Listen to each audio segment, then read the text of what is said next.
finish with July the 4th, which is always amazing to me because we weren't free in 1776, but this country celebrates like everybody was. And that's the part. It's like we just ignore the things that are obvious. We need borders in our country. Of course we do. But they did call Obama a deporter in chief.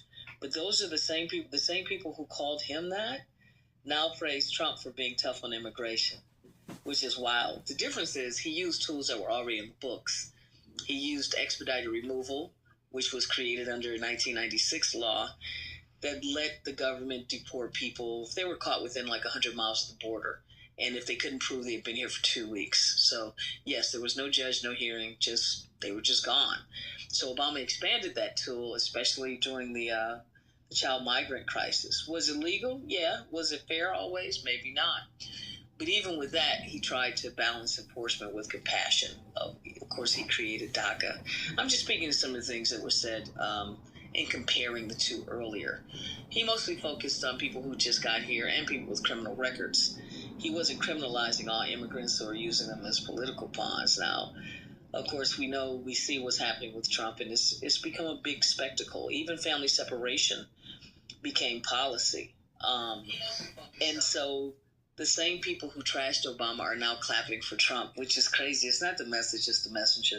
And if we're going to talk about enforcement, let's be honest, most undocumented people didn't even cross. They flew in legally, they've overstayed their visas, and they're still here. But we don't see raids in those communities. So, I think we have to have enforcement, but it seems like it's selective punishment right now, and our system is being abused. So if we're going to enforce the laws, we should do it across the board with fairness, due process, and some humanity at least. That's a really interesting point, Madsen, and I'm glad you mentioned it. I know lots of people who are here having overstayed their visa from Israel and from Ireland. Lots of people. And they are not fearful that they're going to get picked up in a jackbooted thug-type ice raid.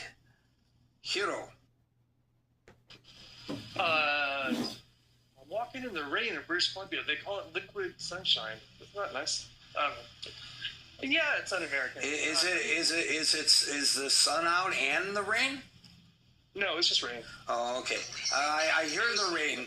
That's pretty cool. Yeah, I guess if you live in an area where it rains so much, you have to come up with better terms. Yes, it's un-American, and I mean that in the sense that it's not the America I want.